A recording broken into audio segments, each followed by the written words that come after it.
Well, here we are with our little house painting in brown and white. A very simple painting, and it appears that the more you leave out, the better this painting looks.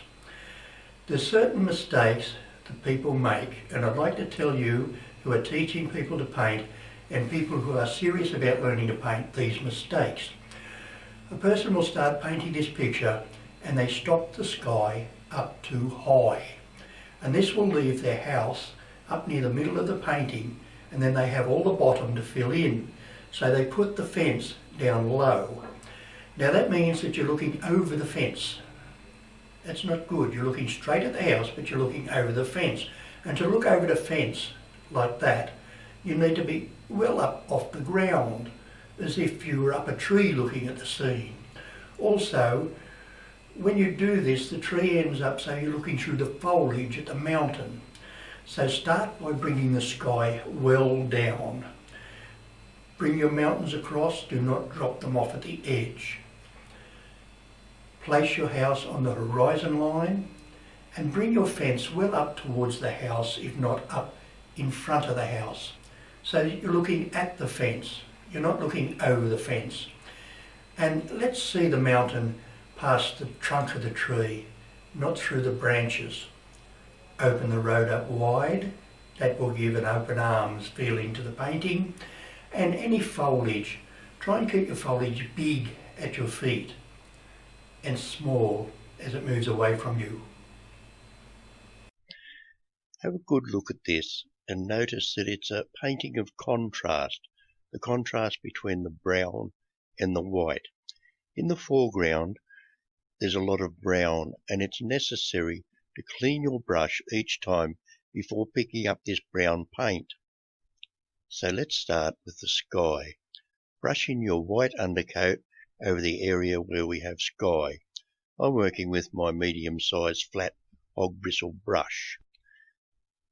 Add your brown to the top of the sky and blend it down, but don't get too much brown in the white area, possibly no brown in the white area. Keep your sky very dark at the top and blend it to a certain extent, but don't try and blend it perfectly. It's so much easier to leave it looking a little bit cloudy. For the mountains, simply wipe your brush clean and scrub in the mountain area. Keep them very gentle slopes right across your painting. These need only be a suggestion of mountains. Clean your brush and paint in the white middle ground with long horizontal brush strokes. That's all we need. Crisscross the very dark colours in the foreground. Don't try and copy mine exactly. There's no need to blend the area where the light and dark meet. We'll keep the contrast. With the fan brush we turn the brown into grass by flicking it up and in. Just flick it up. We'll practice this brush stroke later, but for the moment, let's see how you go with it. Touch it on, move it up.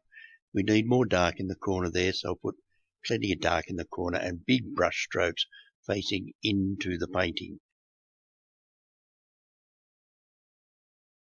With your little fine hairbrush, paint in your tree, not too close to the middle and not too close to the edge of the painting.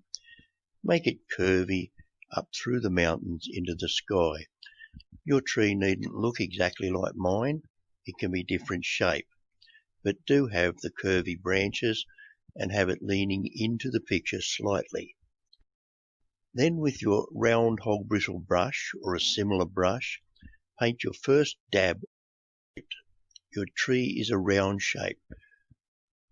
Notice on trees how everything is little mushroom shapes. So we paint these little mushroom shapes. And seeing we're painting just in one colour, we need to keep it crispy. So clean your brush often when you pick up paint. Lock in your little house. The horizon line is the line of the windows. That's your eye level. The house is just a box. A simple zigzag brushstroke looks like a road touched up with white. Then we paint the white in for the roof. Slope it towards you. Don't worry if you make mistakes here. We're learning to paint. And then with a little fine brush, we can tidy up the house. A little bit of a window and door and a few veranda posts.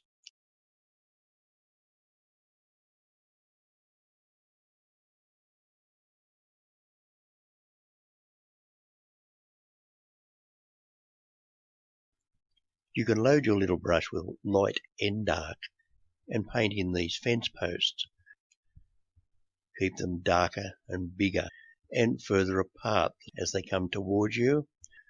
Make sure they're level on top. Again, don't worry too much if they're not right. If they look like they're falling down, well then it's a falling down fence.